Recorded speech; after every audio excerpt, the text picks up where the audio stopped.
లింగయ్య, ఇందులో అతి ముఖ్యమైన విషయాన్ని అతి రహస్యంగా రికార్డ్ చేశాను. దీన్ని హలో సార్, వస్తున్నాను సార్, ఉండు.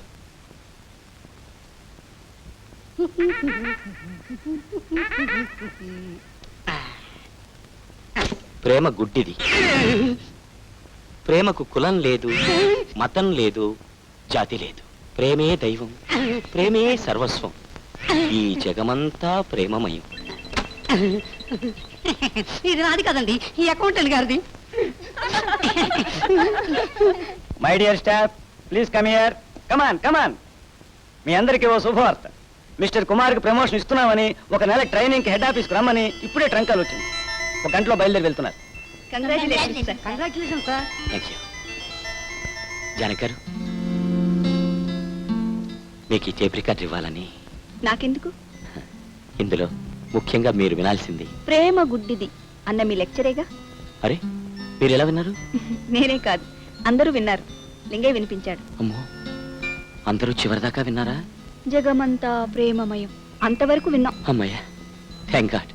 ఏమండి, దయచేసి మీరు దీన్ని ఇంటికి తీసుకెళ్ళి చివరిదాకా పూర్తిగా వినాలి. మీరు ట్రైనింగ్ అయి వచ్చాక తప్పకుండా వింటాను.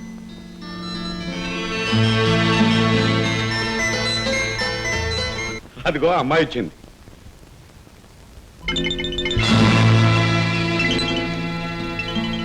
రామారా, నీకోసమే ఎదురు చూస్తున్నా.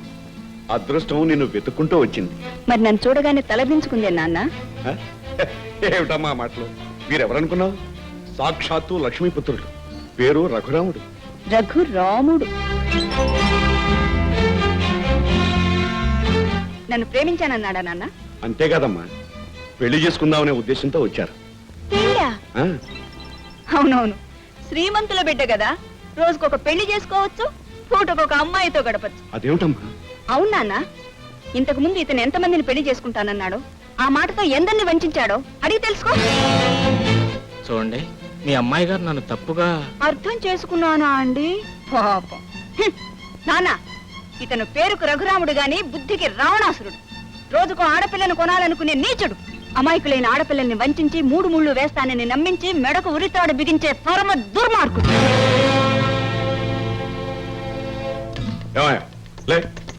ముందు మా అమ్మాయి చెప్పిందంత నిజమేనా? సార్, మీరు ఆవేశంలో చాలా వేడిగా ఉన్నారు. ముందు మీరు కాస్త చల్లబడాలి. అసలు నా గురించి మీకు అర్థం కావాలంటే మీరిద్దరు కలిసి ఒక్కసారి మా ఇంటికి రావాలి. ఏమిటి? మేము మీ ఇంటికి ఒకసారి రావాలా? లేకపోతే నేనే మీ ఇంటికి 10 సార్లు రావాల్సి ఉంటుంది. సార్, ఆలస్యం అమృతం విషయం ఉన్నారు. అందుకనే ముందు మీరు చొక్కా వేసి బయలుదేరండి ప్లీజ్. అమ్మా బయలుదేరు, ఇతని సంగతి తెలుసుకుందాం. అమ్మా, వెల్కమ్.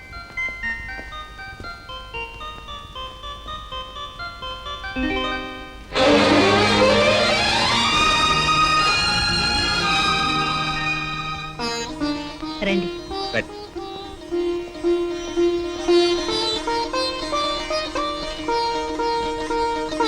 నమస్కారం. నమస్కారం. మీతో మాట్లాడాలి, కూర్చోండి. పర్వాలేదులేండి. మా ఇంట్లో ధనవంతులు సామాన్యులనే తేడా లేదండి, కూర్చోండి. కూర్చోండి.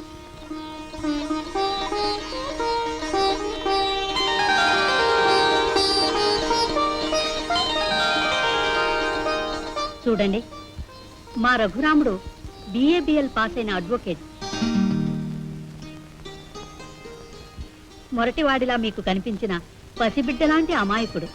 మా వాడికి ఎంతో మంది పిల్లనిస్తామని వచ్చిపోతున్నారు. కానీ ఒక్క సంబంధం కూడా వాడికే నచ్చలేదు, నాకు నచ్చలేదు. గుణవంతురాలైన కోడల్ని తానే వెతికి తెస్తానని నాకు మాట ఇచ్చాడు నా బాబు. అందుకే తనకు కనిపించిన అమ్మాయిల్ని పరిచయం చేసుకుంటూ తన అంతస్తు వాళ్ళకి చెప్పి వాళ్ళ ఆంతర్యాల్ని అత్యాశల్ని తెలుసుకుంటాడు. ఆ వివరాలన్నీ నాకు చెప్తాడు. అలా ఎగపడే అమ్మాయిలకు మా రఘు మీద కంటే మా ఐశ్వర్యం మీదే దృష్టి ఎక్కువ.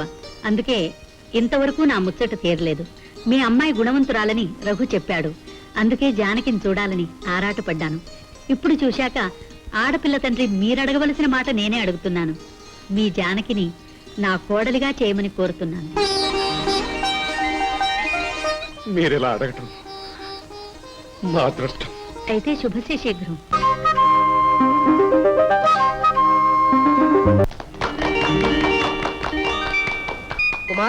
మీ ట్రైనింగ్ పూర్తయినట్టేనా? ఎస్, ప్రమోషన్ ఎప్పుడు వస్తుంది? త్వరలోనే వస్తుంది. చూడండి, ఈ బ్రాంచీలోనే ఏజెంట్ గా అపాయింట్ అయినా ఆశ్చర్యం లేదు. టైం అయింది, మీరంతా డ్యూటీకి పదండి. Good luck. Thank you sir. Lingaiah, sir బాగున్నావా? బాగున్నాను సార్. అన్నట్టు జానకి సెలవులో ఉందా? అవును సార్, ఎన్నాళ్ళ నుంచి? 3 రోజుల నుంచి. 3 రోజుల నుంచా? ఓహో.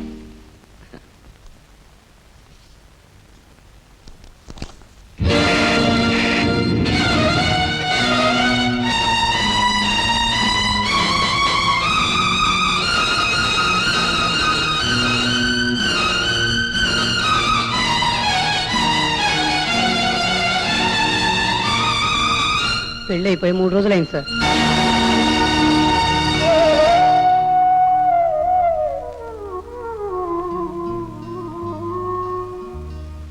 అలా సీతాదేవి రోజు ఉదయాన్నే దేవతలను పూజించి అత్తగారులను సేవించి ఆ తర్వాత ఆనందంగా అంతఃపురానికి వెళ్లి సంతోషంగా భర్తను చేరుకునేది.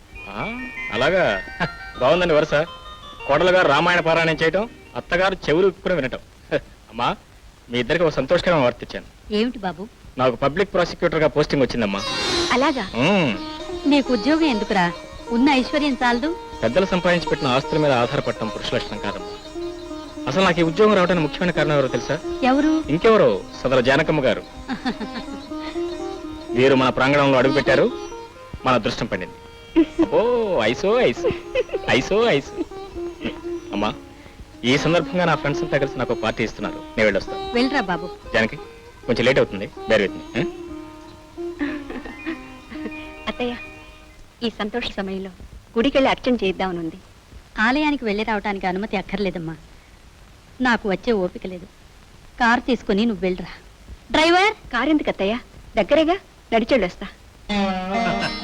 అత్తవారింటికి వస్తూనే అదృష్టాన్ని ఒడిగట్టుకొచ్చావమ్మా. అందుకే భర్తకు అంత ఉద్యోగం వచ్చింది. శీఘ్రమేవ సుపుత్ర ప్రాప్తిరస్తు.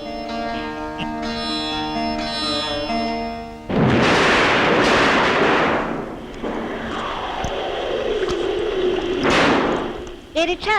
ఖాళీ లేదమ్మా.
ఎవరు?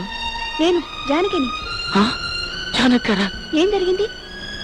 ఎవరు మీద కొట్టి పారిపోయారు. జ్వరంతో ఒళ్ళు కాలిపోతుంది. డాక్టర్ దగ్గరికి వెళ్ళారా? వెళ్ళాను. టాబ్లెట్స్ ఇచ్చారు. వేసుకున్నారా? వేసుకుంటాను. బాగున్నారా జానకి గారు? మీ వాళ్ళు ఎవరూ లేరా?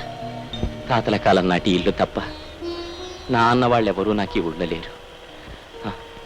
పొద్దుపోయింది. ఈ టైంలో మీరు ఇక్కడ ఉండడం క్షేమం కాదు. వెళ్ళిపోండి. పర్వాలేదు. ఈ స్థితిలో అన్నను వదిలిపెట్టి ఏ చెల్లెలు వెళ్ళదు. అవును, డాక్టర్ ఏం ఆహారం తీసుకోమన్నారు? జావ తాగమన్నారు. వండుకునే శక్తి లేక. నీ కాచి తీసుకొస్తాను. జానక్ గారు,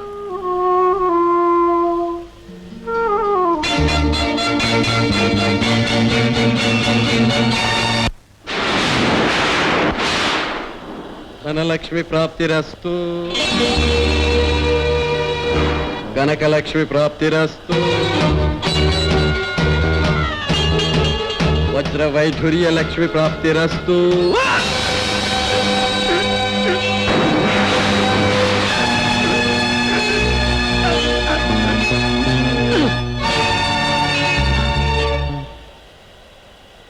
సారీ శ్రీనివాసరావు గారు, జ్యోతిష్యం పిచ్చితో మీరు నన్ను నమ్ముకున్నారు, ఐశ్వర్యం పిచ్చితో నేను మీ దగ్గర నమ్మిన వంటలా నటించాను.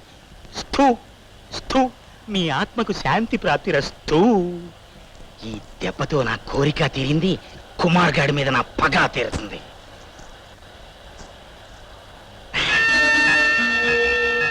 మీ నగలు డబ్బు జ్ఞమగణనం, నేను జబగడ థషు. టైం 8:15 దాటింది. గుళ్ళో అంతా సరిగా చూశారా? గుడంతా వెతికా అమ్మగారు, జానకమ్మ గారు ఎక్కడా కనిపించలేదమ్మా. గుడి చుట్టూ ఉన్న వీధులు సందులు అన్ని వెతికానమ్మా, ఎక్కడా లేరు. ఎక్కడా లేకపోతే ఏమై ఉంటుంది? ఏమిటమ్మా అలా దిగులుగా ఉన్నావు? జానకి గుడికి వెళ్ళొస్తానని వెళ్ళిందిరా, ఇంతవరకు రాలేదు. ఏమైందోనని భయంగా ఉంది. ఈ మాత్రం దానికి భయం ఎందుకమ్మా? అత్తవారింటికి వచ్చిన కొత్త కదా, మనసు కాస్త పుట్టింటి మళ్ళీ ఉంటుంది, వెళ్ళి ఉంటుంది. అందులో వర్షం కూడా వచ్చిందేమో, అక్కడే అయిపోయి ఉంటుందా? నేను వెళ్ళి తీసుకొస్తాగా, నువ్వేం కంగారు పడదు.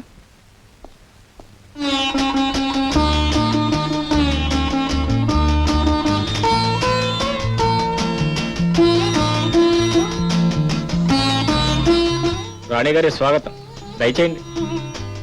ఇంత ఆలస్యమైంది ఏమిటమ్మా? చెప్పాను కదమ్మా పుట్టింటికి వెళ్ళి ఉంటుందని.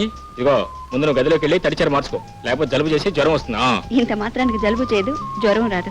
ముందు అత్తగారు. అత్తగారి ప్రసాదం నేను ఇస్తాను, ముందు గదిలో పదవా పదా. అమ్మా ఇదిగో దేవుడి ప్రసాదం, తిరిగి తిను, తొందర ఏం లేదు.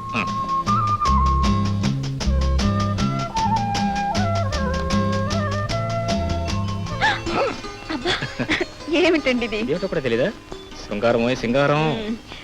నేను ఇంటికి రావటం ఎందుకు ఆలస్యమైందంటే, తెలిసిలేవా మీ నాన్నగారిని చూడాలనిపించి? లేదండి. లేకపోతే మీ స్నేహితురాలు ఇంటికి వెళ్ళి ఉంటావు. కాదండి.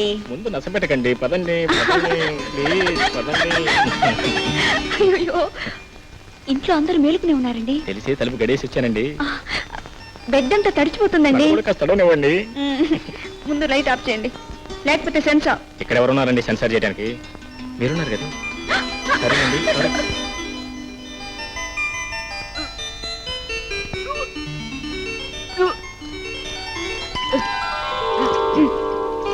రఘు, రఘు, ఇలా రా, వస్తున్నానమ్మా. తొందరగా రా. ఏమిటమ్మా ఏంటమ్మా ఏంటి ఆడావిడి? ఏమిటిది? అరే వాంతులు. అది నాకు తెలుసు. ఇంతవరకు ఈ శుభవార్త నాకెందుకు చెప్పలేదు? నన్నేం చేయమంటావమ్మా? నెల తప్పింది నీ కోళ్ళగా నేను కదగా. ఏమా, ఏ స్త్రీ అయినా తాను నెల తప్పినట్టు భర్త గారికి కానీ అత్తగారికి కానీ చెప్పకపోవడం ఎంత నేనో నీకు తెలుసా? దాని శిక్ష ఏంటో నీకు తెలుసా? అమ్మా నువ్వు జరుగు. ఏరా, శిక్ష పూర్తయిందా? లేదమ్మా, ఏదోలే పరాయి తలగిన పట్టే కదా అని వదిలేశాను. ఇదిగో ఈసారి ఇది వచ్చినప్పుడు కనుక మా అమ్మగారు నాకు కానీ చెప్పపోయావో నీ శిక్ష ఏంటో తెలుసా? అది ట్విన్స్.